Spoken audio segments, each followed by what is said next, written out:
Before you begin to talk, alam mo sir, ganito yan, General. Kasi I was born and elated. So day 2, sinabi ko kay Bong, because the communications were cut. Sabi ko kay Bong, gamitin mo ang army. Mayroon talaga yan silang way of communicating. Pasa-pasa lang ang relay. Ba't mo nalaman ko nga, nung nag-usap kami ng sundalo, sabi ko, kumusta? Andyan, sabi niya, sir, bagsak yung lated. Tapos sinabi ko, anong klaseng bagsak? Sabi niya, sir, tumba lahat.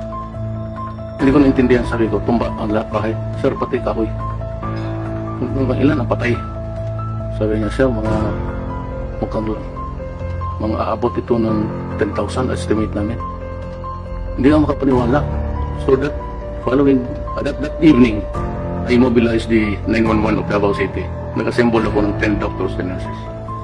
And pinuno ko ng antibiotics, tetanus, all of the things that would be needed really of a victim in a calamity. They traveled, so nag-helicopter ako. At yung sa Tacloban Bay, wala akong nakita isang rubber boat ng Navy.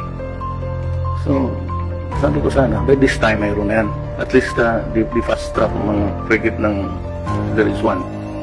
Nandiyan na yung tanker. Alam mo bakit? What really surprised me? Bewildered me. Kasi nung pag-umat ko, hawak-hawak kong plastic na bottle. Sinalubong ako ng sundalo, sabi niya, Mayor, may tubig pa kayo. Alam ko na problema. Kasi anong yan, pagkain pati tubig. Yung pagkain na hindi na nga niluluto. Diretso na from the can, masardinas ka o makapinote ka. I don't think that about almost just a few kilometers, hindi naman kilometers, but almost like 80. And Maasin was doing alright. Bakit walang tulong dito? And after 2 days, nagpalit ako ng personnel. Sabi ko, they can only endure it 2 days ang pako eh. Pati walang tubig. So I was expecting that there was I'm not trying to condemn anybody. But nung tumawag ako there was a changing of personnel sa 911 sa Davao City. Nagpadala ako ng mabago para pauwiin yung initial batch. Sabi ko, may tanker na ba dyan? Sabi, wala. So, bakit saan? Saan yung mga tanker na Cebu? Marami kang makuha. Well, anyway, I'm not condemning anybody. Sa John Halad lang, sir. You might want to take that into factor in you. Kasi dapat nakaposisyon niya sa nearest, not really so near to be hit also by the typhoon or cyclone, if you may. Yun ang, so the resources must be on deck, position nearby. If you can draw the path of the typhoon and deploy the assets of government. Basta ano dyan, tubig na malinis, pati pagkain. Walang cooking dyan. It's yung magpadala ka ng sakong bigas ganon on the first 1 week, it's useless. Ayan yan si Juno. Yung earthquake niya sa Bol, wala talagang benta. Wala silang lutuan. Walang paro, wala lahat. Puro talagang pag-instant yan. Noodles, well, it is not nutritious really. It's a pure carbohydrate, but mga protein yan. But still, it can fill the stomach for the day. Yun ang ano ko lang.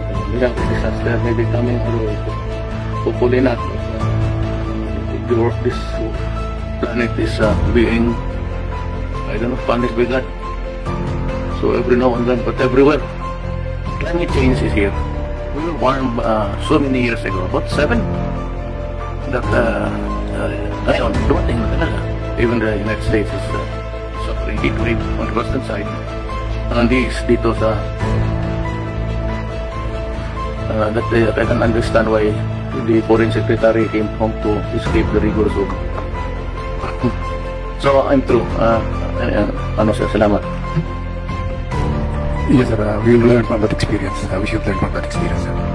And before I start, sir, I'd like to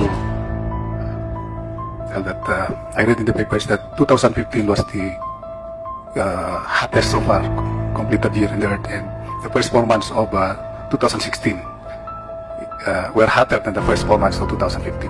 So, meaning that indeed global warming is here.